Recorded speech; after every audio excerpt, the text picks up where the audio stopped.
Let's talk about the 2026 IPL offseason. Because this wasn't just some standard player shuffling, no.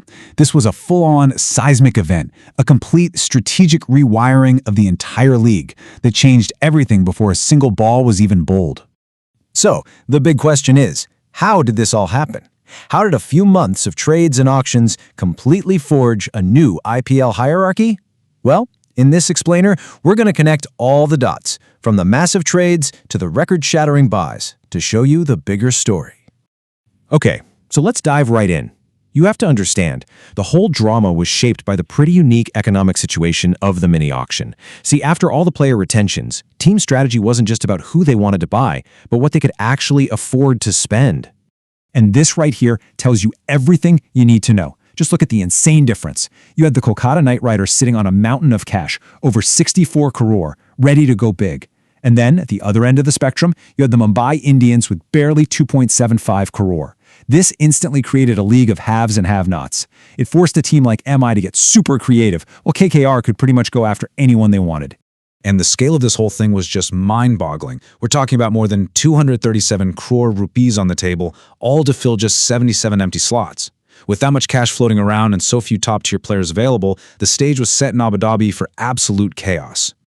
But you know what? Before the auction madness even started, the league was hit by a bombshell, the single most transformative trade we have ever seen. And this wasn't just a simple player swap. This was two absolute powerhouse franchises, Chennai Super Kings and Rajasthan Royals, basically coming together to solve each other's biggest headaches. So let's break down how this historic deal went down.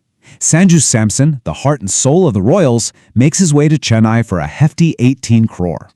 In return, Rajasthan gets their icon, Ravindra Jadeja, back on a revised 14 crore contract, and they also get all-rounders Sam Curran.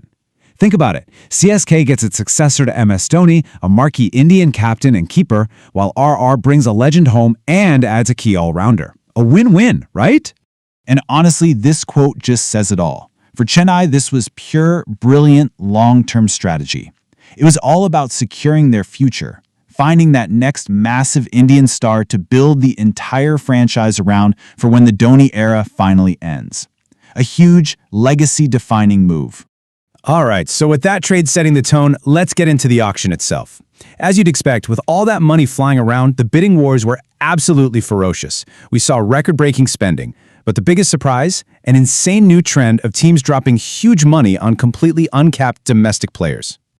And here it is, the single biggest buy not just of the auction, but in the entire history of the IPL.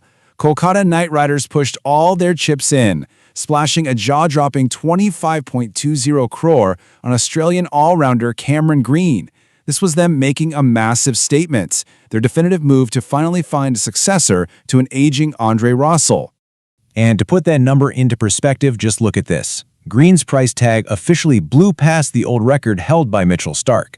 It just completely reset the financial benchmark for what a premium, world-class overseas player is worth in this league. But really, the craziest story of the auction was this, the uncapped gold rush. Teams, especially CSK, went all in on domestic potential. I mean, Chennai spent over 14 crore each on Prashant Veer and Kartik Sharma. These are two players who've never even played for India.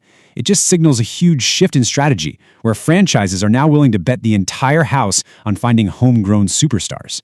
So, you might be wondering, with all this chaos and record spending going on, what were the defending champs, Royal Challengers Bengaluru, doing? Well, they chose a totally different path. Their philosophy was crystal clear. Trust the core that just won you the trophy, and instead of a massive overhaul, just make smart, calculated additions for specific roles. And this is what that philosophy looks like on paper. A settled, incredibly powerful lineup.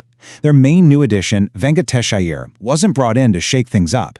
He was brought in to refine the existing structure. For RCB, it was all about enhancing a formula that already works. So what makes this RCB team so dangerous? Well, it's really built on these four pillars. You've got sheer dominance at the top of the order, unbelievable batting depth, a proven quality pace attack, and smart, controlled spin options. This strategy of continuity makes them a huge favor to go back-to-back. But, and it is a pretty big but, here's the risk. Their whole season could be in jeopardy if a key player like Josh Hazelwood gets injured. Their bench strength, particularly in the pace department, is pretty thin on experience. Now let's completely flip the script and contrast RCB's approach with their biggest rivals, Mumbai Indians. Remember, MI walked into that auction with the league's smallest purse, just 2.75 crore, and yet they somehow managed to engineer an absolute powerhouse of a team. This is a totally different way of thinking.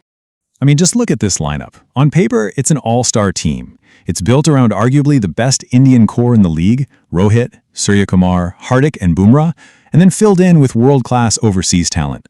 So how in the world did they build this monster with basically no money? By being incredibly shrewd. They focused everything on their retentions and then pulled off some absolute steals. They quietly snagged Quinton de Kock, a world-class opener, for his base price of just 1 crore. It's a team designed for pure, unadulterated domination.